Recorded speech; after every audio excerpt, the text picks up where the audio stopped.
Here we are. We are back with another podcast with my guy Shaq. We did a podcast almost 2 years ago now. He grew a lot and he has a lot of things to show on the wholesaling stuff. And have you really happy to have you here again, my guy? Awesome. Yeah. Thanks so much for having me back. I'm excited to talk about everything. Yes, sir. So let's start a little bit what you are doing right now. What's your actual wholesaling business look like, and we take it from there. Yeah. So currently we are wholesaling nationwide, pretty much in every single state across the country. We have a team in person. Our office is towards San Diego and Carlsbad, SoCal. So we got a team of about 12 people out there right now currently, eight acquisition, couple TCs, an underwriter, and a sales manager. And then it's myself and my business partner. So pretty much since we last spoke 2 years ago, it's evolved from me doing everything in the day to day, from closing deals, lead generation, talking to sellers, et cetera, to now more so just building the team and more so managing people now rather than closing deals. Amazing. So, for the people that they don't know too much about wholesaling, do you want to tell them what is wholesaling about it? Yes. So essentially, wholesaling is like arbitraging. So we're not the buyer of a house. Like a lot of people, when they hear, I want to get into real estate, they think it's going to cost a ton of money and they can't do it because they can't afford it, right? Because when you hear houses, you think, I need hundreds of thousands of dollars. But in wholesaling, you really just need a cell phone, a computer, and a contract to send a seller. So with wholesaling, we're getting a property under contract for a certain price, and then we're taking our contract and selling our contract to a buyer at a higher price. So, for example, let's say a house is worth $500,000. A seller reaches out to me, wants to sell. I get them under contract at 350 because the house was inherited to them and they wanted to sell very quickly. I then get my contract for 350. I go find a buyer at 400. The buyer is still getting a house for 20% off of market value, so they're happy. And I sell to them at 400. I split the difference. I net $50,000. I never bought that house. I never saw that house. I never put any of my money into that house. And I just made pretty much someone's annual salary off of one deal. Amazing. So, right now, what's the last time that we spoke about it? You was doing a lot of subject to deals. Now, Yep. like I know that you change your business a lot right now. So, why you don't tell us how are you finding these people that they want Yeah. to sell the house fast? Yeah, definitely. So for us right now, we pivoted from doing a lot of outreach and cold calling to 100% inbound marketing. So we run those ads you see on TV and YouTube, on Google of, hey, sell my house fast for cash, no realtors, no fees, etc. So people see our ad online, they either call us or fill out a web form online, and then one of my sales reps reaches out to them pretty much immediately as soon as possible. We pitch them an offer, they like the offer, we go under contract. Amazing. Um, this is not how you should start wholesaling, right? Like it's a little more complicated on doing PPC, or at least you need money. For And sure. at the same time that you need money, you need a really good a script, or basically like a funnel, or how you can close the actual lead, right? 100%. A sales process is everything. If you don't have a sales process, you will lose all of your money trying to run PPC marketing. You will lose all your money. And when we started PPC, we were broke. We didn't have too much money. Me and my business partner loaded up two 0% interest rate credit cards, 10 grand, 10 grand. Luckily, we had been doing this for a while, so we were very confident in our skills, being able to close deals. So it obviously paid off and worked, but if I would have tried doing PPC like 2.5 years ago, 3 years ago when I was new to wholesale, I would have blown all my money. And I know people that have tried to do it, and I still talk to some people today that are kind of trying to do it, and they don't have a sales process, so they just blow a bunch of money. So best place to start is always cold calling, or working with a mentor, or doing outreach rather than having people reach out to you because it costs a lot of money to advertise. Do you want to talk a little bit about how the process is when they fill the form? How do you Yeah. approach them? Like, what type of process do you have? Yeah. So when they fill out, pretty much most wholesaling companies have very, very similar processes. One thing that we have new sales reps do is call other companies, like in their first week of training. Hey, call 5 other companies and just pretend you own this house and get an offer on your house. And you will see that the majority of these wholesale companies are pretty garbage with their sales rep skill level. Like they let people off the phone super easily. These sales reps aren't speaking confidently, etc. So for us, our process is very similar to other people's, just standard. Hey, here's what we're doing. Here's the structure of the call. Tell me the condition about your property. And then once we get all that information, we put them on hold. They go talk to underwriting, which is the underwriter in our company who essentially comes up with what number we need to offer on the property. And then our sales rep comes off of hold, pitches the seller the offer. And once that contract is signed, that then gets passed off to our dispo/TC team, and they handle the process from there. So whether it's a cash deal or a novation, that'll decide what the next steps are. Cash deal, quick closing, we're the buyer technically, 30-day process. Whereas concierge service, we're very clear and transparent that we're marketing the house on the MLS. We're finding a buyer. There's going to be a bunch of showings, walkthroughs, etc. So you say they're cash or novation. Do you want to teach the people what are the difference between a novation and a regular wholesaling deal? For sure, for sure. And novations or if you're not doing novations right now in today's market, you're probably having trouble staying above water and having a successful wholesaling business, or you're missing out on 70% of excess profits revenue. You're missing out on tons of deals.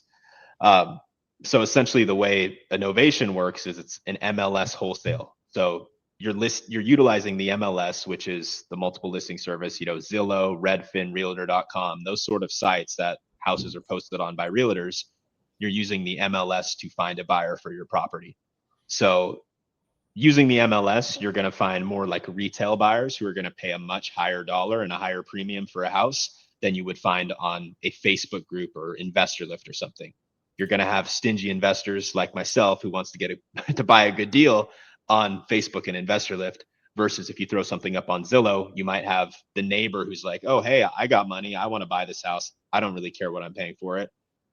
Or someone who's looking to move to that neighborhood and live in that house as their residence. So a novation, typically your offer is like 90% of the value of the house minus the fee, while a cash deal is like 70% minus repairs minus your fee. Like there's a substantial difference in numbers between the two programs that we offer. What's the percent of the deals that you are doing right now, novations and cash? Novations are probably about 80% of our business right now. The vast majority of our deals are novations. Great. And that is because the offer is so much more appealing.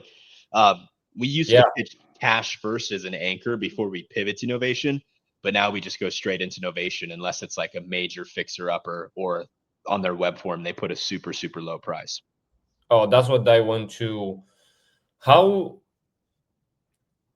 basically the seller feels when you are saying this is what you are going to be doing, because right now, like, you have to be 100% transparent with them, right? To Correct.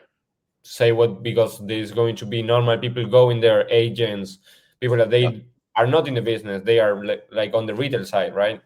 Like, how are you pitching them up on that case? Like with the money or?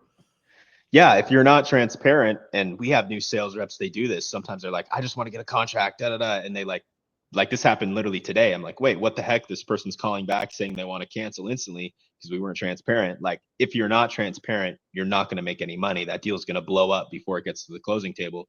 So for us, within our script and our pitch, we're essentially saying, hey, the cash offer, what you called for, it's way too low. It's not going to make sense. The people that are looking for cash offers, they usually have a house that's fallen apart and they want to liquidate it for pennies on the dollar.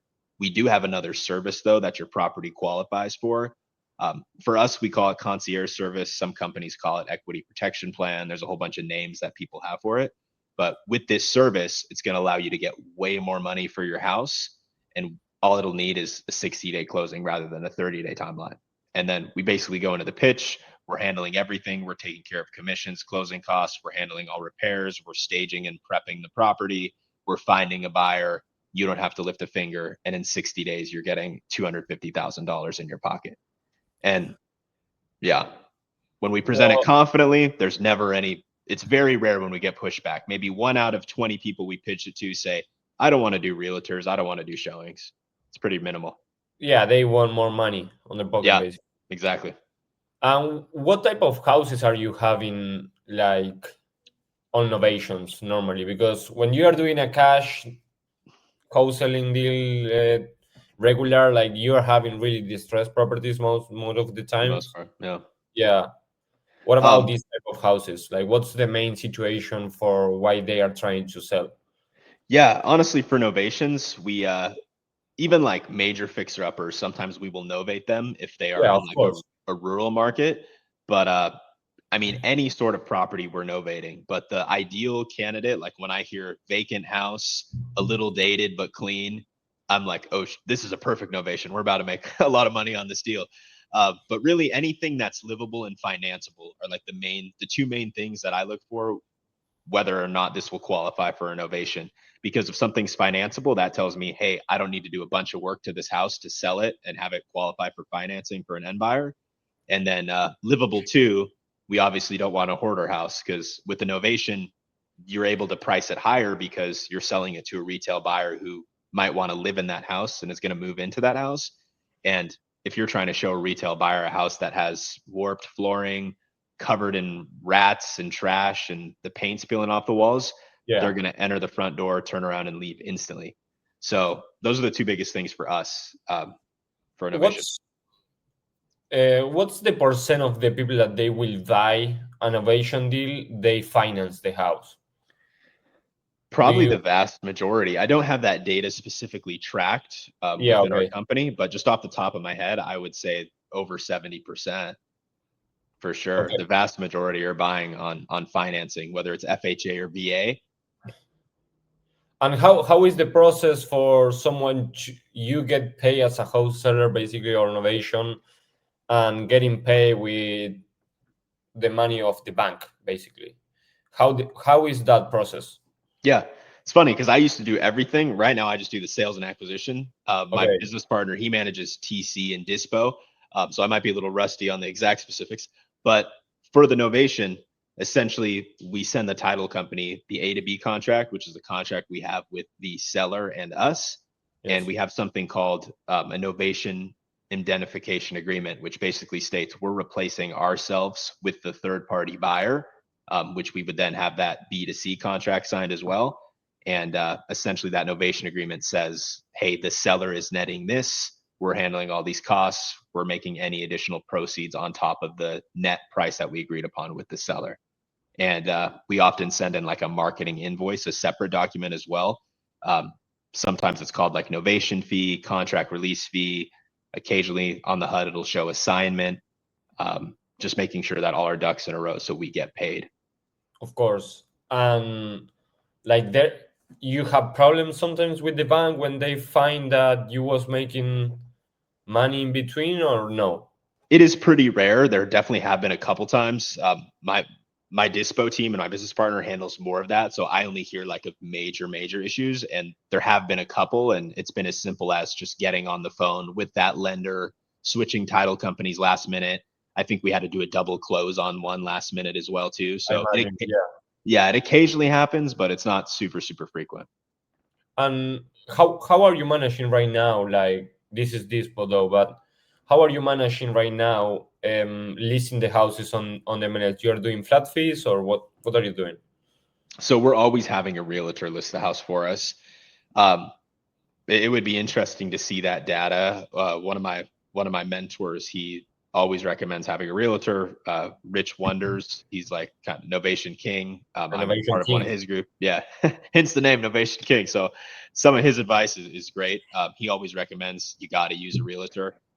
We have done flat fees before a while back, but for me, I'd much rather pay a realtor a couple percent who's much more familiar with that local area. They have access to a network of contractors, et cetera, rather than my dispo manager trying to call random people out there. They're answering the phone, trying to figure stuff out where they have 4 other deals coming onto their lap on a new day, any given day of the week. So for us, it makes a lot more sense to just kind of have a smooth conveyor belt and have an agent handle it. But if I was like a smaller one-man team and I was fine with doing a deal or two a month, then I would probably flat fee it and take the calls myself.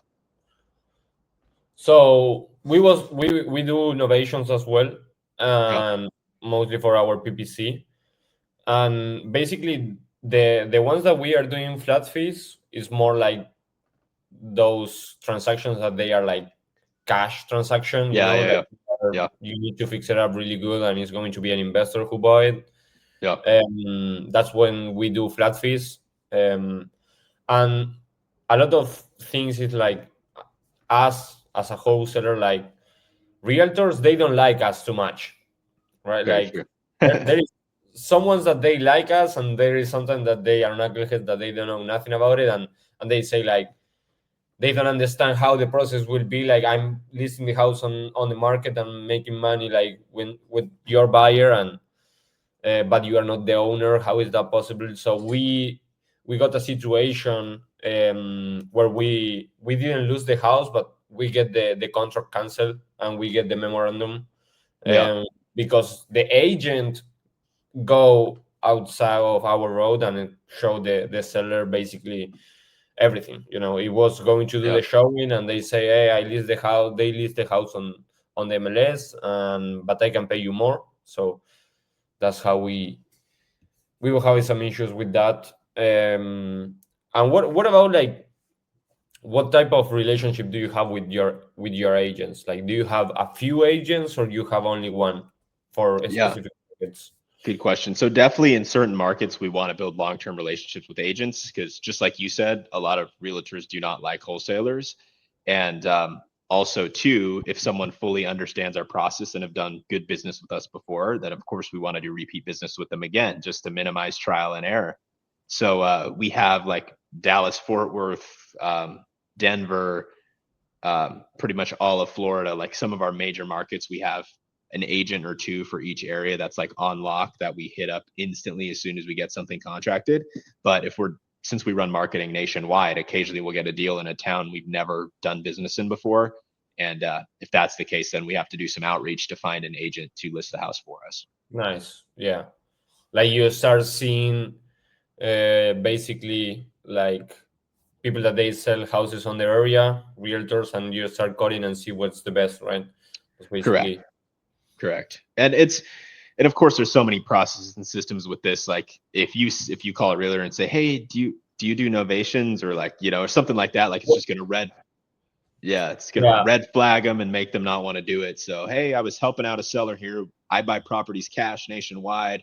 We had some issues with this. The seller wanted some more money, so we're going this route. We're handling the whole process. Like that's kind of the pitch we would do if we were trying to find a realtor.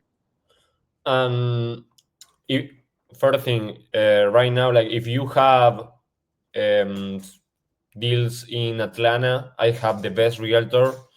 Um, right now, like she handled all our Atlanta. Atlanta is my main market right now. It's been for the past 2 years, and basically she do innovations as well. And the good thing about this lady is that she is specialized in short sales. Like, Okay. are you seeing a good amount of short sales right now, or?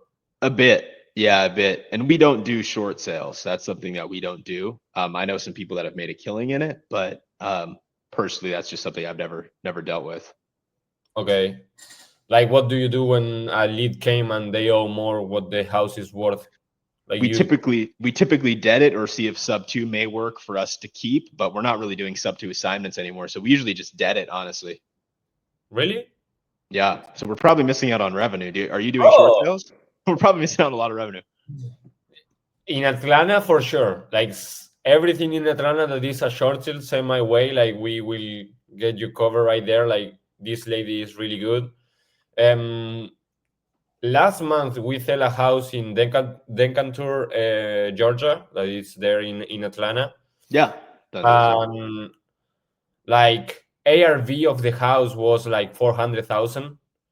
They owe like 450, and Ain, the lady that is helping us there with the short sales, and she leaves the house after, so she do everything basically. We contracted for 285 and we sold it for like 350. we make like 65,000 on one deal, like just for Yeah. having a short sale. Wow. Yeah, that's so you can still novate short We sales. novate short sales, yeah. You just need a realtor that understands the process of the short sale then.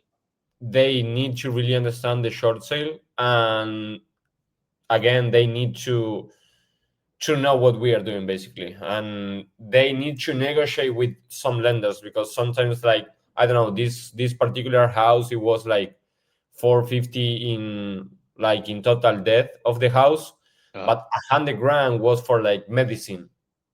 wow. Yes. They have a like four they have like four loans, medical loan, like a, a ton of like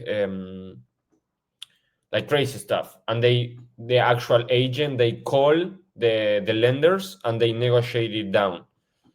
Mm, So it's, interesting.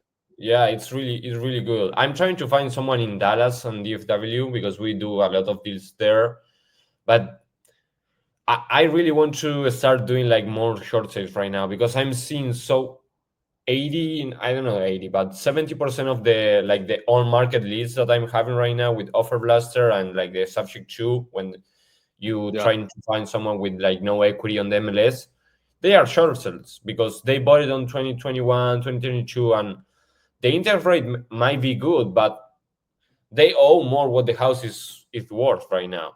So you can do a subject to and don't make money either, like with cash flow, or it's so underwater right now. Like, how are you seeing this market?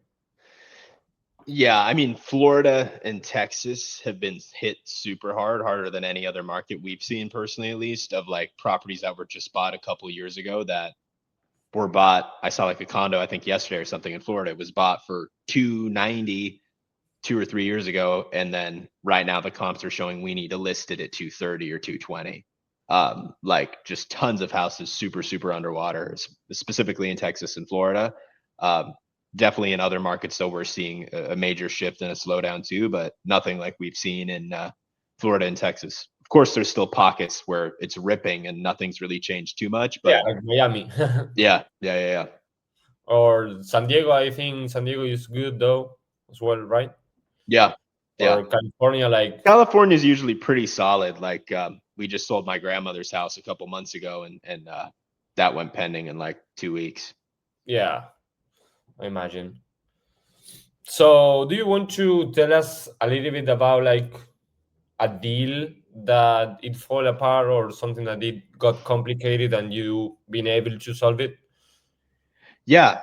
I feel like we have tons and tons of those. Tons, right? As far as it goes for a deal, actually, this is a good story because it's our biggest deal we've done, and it was a mess. So this was a property we doing an ovation on. It was in Connecticut. It was a condo in Connecticut. I made $100,000, over $100,000 on this deal without ever seeing the house. And the funny thing is, this property we got under contract for about $30,000. I don't remember the exact dollar amount off the top of my head. We got it under contract for about $30,000. It was an inherited property. We needed to help the seller through probate, and also clean out the house, etc., before we listed it. And we listed it on the market. We found a buyer within 48 hours. It was like a hot part of Connecticut where things were selling pretty quickly. And it got bid up over ask. We listed it at 99K, and I believe we sold it at 125 ish. And we were going to do a double close on it because, just like you were saying, we were kind of having issues on that one with the lender, I believe, or something with the closing attorney. And 2 days before closing, that buyer decides to back out. So luckily with the double close, we only had to fund 30 grand. So it wasn't like we forked out a bunch of cash. But then me and my partner were like, shoot, we thought we were going to make 100 pop on this. And all of a sudden our buyer backed out. Now we got to go back on market, wait another maybe 60 days. But as soon as we hit the market again, we had multiple buyers bid up over ask. And I think we sold it close to 160. So with Holy. that being with that being closed out at 160, our 100 pop deal turned into like a 125 pop deal. So we made $125,000 off this shitty little condo in Connecticut that was inherited and was trashed. We made $125,000 plus off the deal. never seeing the house, never forking out any money to, well, I guess we forked out money to fund the double close that we never planned on having forked out in the deal for long, but we made over 120 grand on that deal. How are you doing right there? Like if you double close and you bought it for 30 and there is someone that is trying to buy for like 160, how is like the seasonality of the house? Like are So you having problems with that or not really? that one, it was weird. So that one, we actually took ownership of the house and had title in our name. Without So close. that one was it was a novation turned wholesale, I guess you would call it Okay. that. It was a novation turned wholesale because that buyer backed out literally last minute, like as last minute as you could get. It was either the day of closing or the day before closing. The buyer backed out, and we instantly just had to hit the market again, find a new buyer, and which actually ended up working out well for us because we made 20 plus more thousand with it getting bid up when it hit the market. Nice. So for the people that they are starting right now, like there is something that you want to say them on the process that it happened to you a ton of times, like Yeah, wholesaling, you know how is wholesaling, right?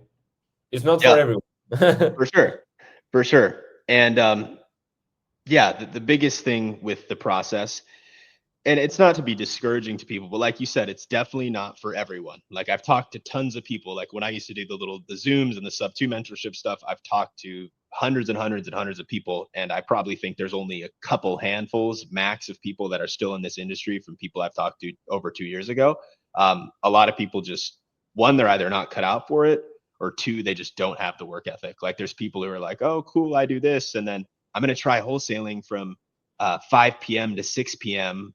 Mondays and Wednesdays and Fridays, but then I go do this on the weekend, and it's just like when I hear that, I'm like, you're not going to make it happen unless you get very lucky, close a big deal on that evening you call, and then it funds all your other stuff. But 99% of the time, that's not going to happen. Like, as you know, I'm sure you put blood, sweat, and tears into what you do to get the results and the money that you're making, just like myself and my business partner did, and a lot of other people. Like, you have to be truly committed, and you have to put in a ton of time into your craft, whether it's wholesaling, some sort of other industry, you're starting a business. If you're not putting everything you have into it, those results probably won't come, or they're going to take a long, long, long time to come. Yeah, what it's different between other businesses on the wholesaling part is that basically like you don't see results till you close your first deal. You know what I mean? Yeah, Like for it sure. is a fucking ton of work to say the least, like 6, 7. I see people that they close deals in 2 months, but the process of like starting to put the work every single day till you close your first deal, it's like not every people right now is capable of doing, like they quit before doing it, right? Yeah, for I sure. For sure. I got a friend, and I got a friend that he is broke right now, and he was broke before. So he was trying to make money, and I showed like this is what I do. You can see my numbers, you can see my bank account, whatever. You can see that this is legit, right? Yeah. This is what I recommend you. I built him a plan, and after 30 days of cold calling, like pre foreclosure, this is the most powerful thing to do. Like when you are starting out, he quit. Yeah. Basically. And this was like 2 years ago. Like, what do you imagine? Like, close your first deal in 6 months and then start closing one every month. Like, it changed your life.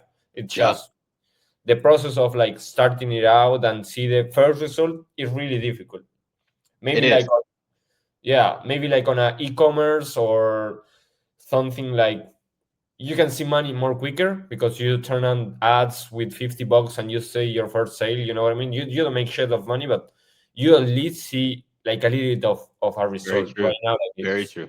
Yeah, that's a great point. And with the wholesaling too, it's for me to get my first deal, I think it took me 4 months. And I wasn't doing it on my own. I'm so grateful I found a mentor. He's a land broker out here in California, great guy. He got me into wholesaling, and I kind of was under his wing for about 6 months working with him and learning from him. And he got me into sub two and different mentorships, etc. So working with him minimized my learning curve a shit ton. But at the same time, I was still cold calling crappy like lists fucking, I was full-time college student, and then I was cold calling people 20, 30 hours a week on top of my full-time college classes. And then immediately when I finished college, I just jumped into this full-time and never left it. But it took me like, I think 3 or 4 months to get my first deal. And it was like a 4K deal. It was a tiny ass deal. There was a bunch of headaches. There was a bunch of shit.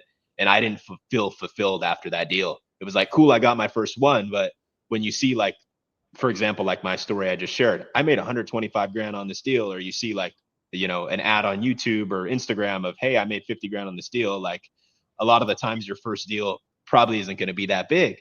Because I know people that are doing deals less than $10,000 pretty often, where for us, like we'll probably cancel on a deal if the estimated fee is less than 10K, because it's just not worth the time with all the other lead flow and deals we have to work on.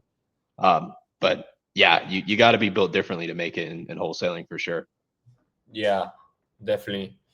What would you recommend if someone is starting right now? Like, would you say go with start working for someone, start doing their own thing? How would you manage that? Like, if you will have to start from scratch right now without the knowledge that you have, what would you do? Yeah, I think the biggest thing would be at least committing to something for 6 months, giving it blood, sweat, and tears, everything you have. Because if you do that for 6 months, you should most likely have cash in your pocket wholesaling, see a result. It's different if you try something and keep trying for a few years and you haven't seen shit, then hey, probably it's not, it's not a good fit for you. Go do something else.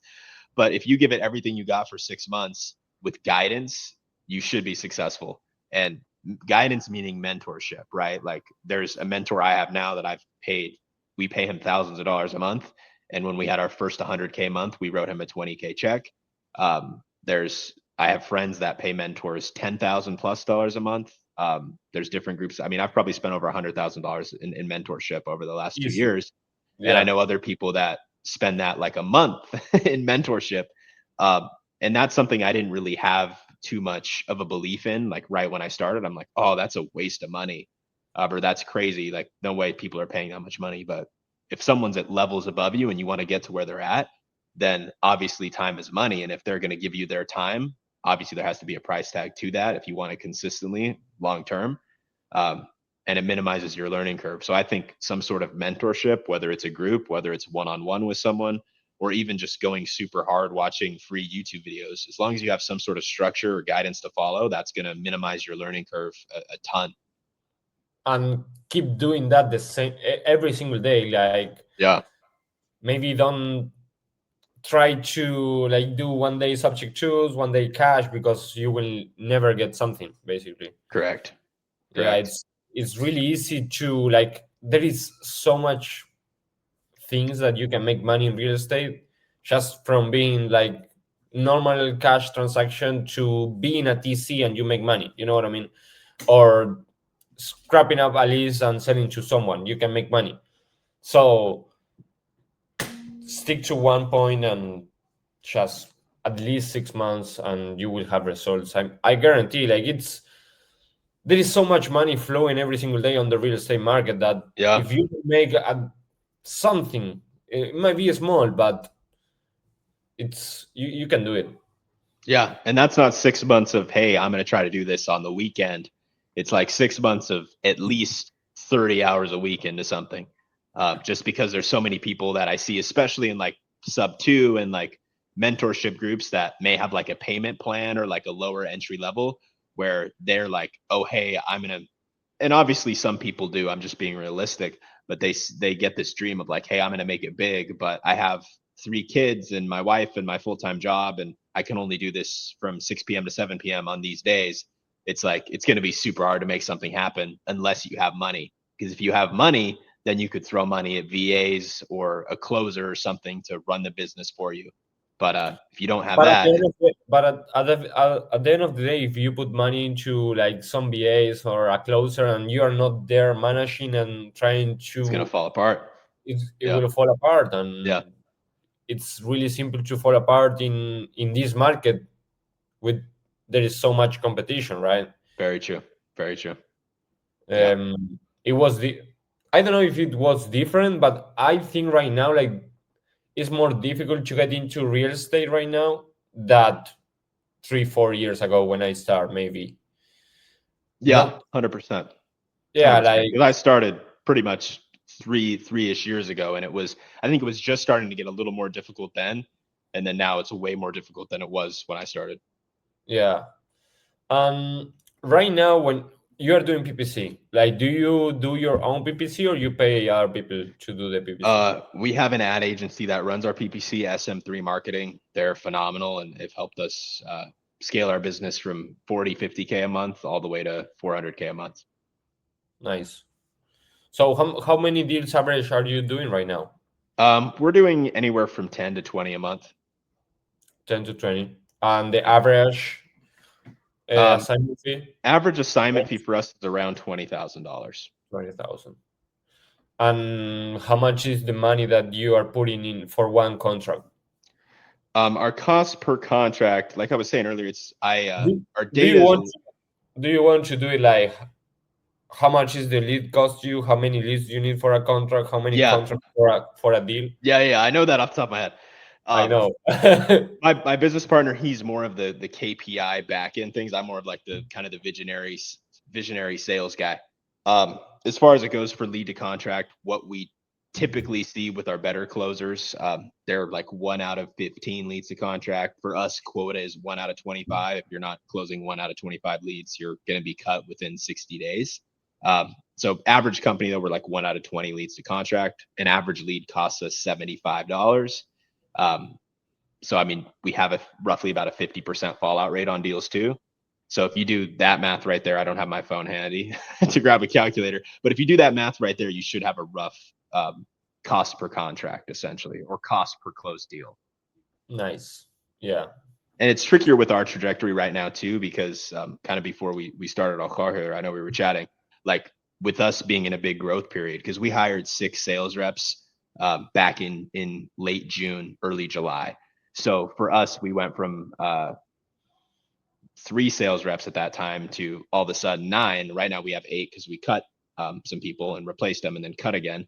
But in that growth period, like with wholesaling, there's usually a 60-day turnaround from contract to money hitting your account. Yeah. So with that big growth, we're still not seeing the return we should be seeing yet on the 8 sales reps on the sales floor, because each sales rep minimum should be pulling in 70K a month for us revenue.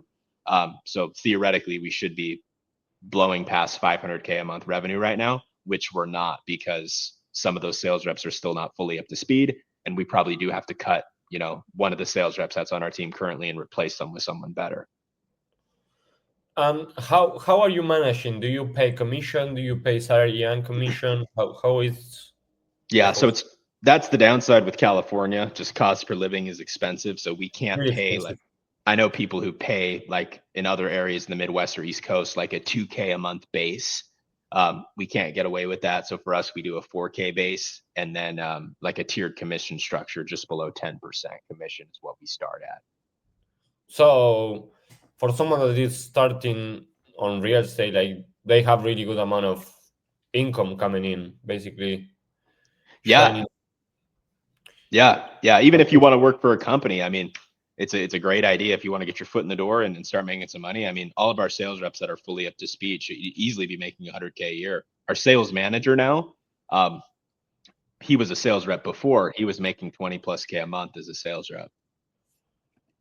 And they are trained people, or how are you capturing people? Like they Yeah. have knowledge in actual real estate, or So this hurt us the most. We always look for people with impressive resumes and sales experience and et cetera, et cetera. And those people always did shittier than the hungry, well-spoken, driven people with less experience. So we used to hire older people with more experience, and the data showed us that wasn't the smartest move. And now we're hiring younger people with less experience who are just well-spoken, hungry, driven. We always do a role play during our hiring process. And if someone checks the boxes, we would rather have someone like that on the team versus someone with tons of sales experience, because it's easier to mold someone who's newer to sales and newer to an industry rather than someone who's been doing it forever. So that's something that we've noticed, and our recent hires have actually been very good, very quickly. And for your disposition people, how are you paying them? You're paying same salary and dispo, or Correct. With Dispo, they don't get as much as sales reps, though. It's definitely a smaller commission tier structure since we are running a lot of novations. But yeah, yeah, they don't they're have to do too much more than call agents and try to correct. find the right one, right? Yeah, they get a slightly higher base pay, but a lower commission for sure. Nice. So we are on the 40 plus minute mark right now. There is something that the one thing that changed the your career. What would it be? Yeah, honestly, the one thing that changed my career and honestly my life would be I guess that's kind of a combination of two, but the main thing that changed the trajectory of my business and my life would be going all in on mentorship and the inbound marketing model. Because before that, we were kind of JVing deals, doing some cold calling, sub twos. We were never really breaking 40K, 50K a month. And once we went in 100% all in on PPC and having a mentor work one on one very closely with us who had already done this extensively, that really changed our trajectory because we had someone guiding us, showing us their mistakes they made previously, which prevented us from making those mistakes, running our ads, helping us scale our business. And ultimately, that was huge for me and my business partner because if we never did that, who knows how long it would have taken for us to get to where we're at today. It probably would have taken months and months and months more, or maybe even years more. And a heck of a lot of money burnt on ad spend trying to figure out what we're doing. Nice. So in 1 year, when we was going to do our third podcast, what goal do you want to accomplish? Um, Yeah, in 1 year, honestly, I would say be doing $1 million $1 million a month revenue would be the goal with the wholesaling business, and it'd be nice to have another business too within 1 year. I'm not sure what exactly yet, but like I said, as this is becoming more autopilot and I do have a little more time freedom, I definitely kind of want to get involved in some other things, whether that is posting on social media content, potentially doing another business, e-commerce, trading, whatever it may be, something that I could kind of do on my own schedule, um, is something else I'd want to explore too. So getting the wholesale business to 1 million a month, and then starting or investing in another business as well. Amazing, bro. Thank you very much for your time. You've been crushing it out there, and we will have you here next year. Awesome. Hope Yeah. Thank you. we can do a present one, bro. I Yeah. That'd be awesome. Thank you so much, man. I really appreciate you having me, and you've been absolutely crushing it as well. Love to hear it. thank you guys for seeing.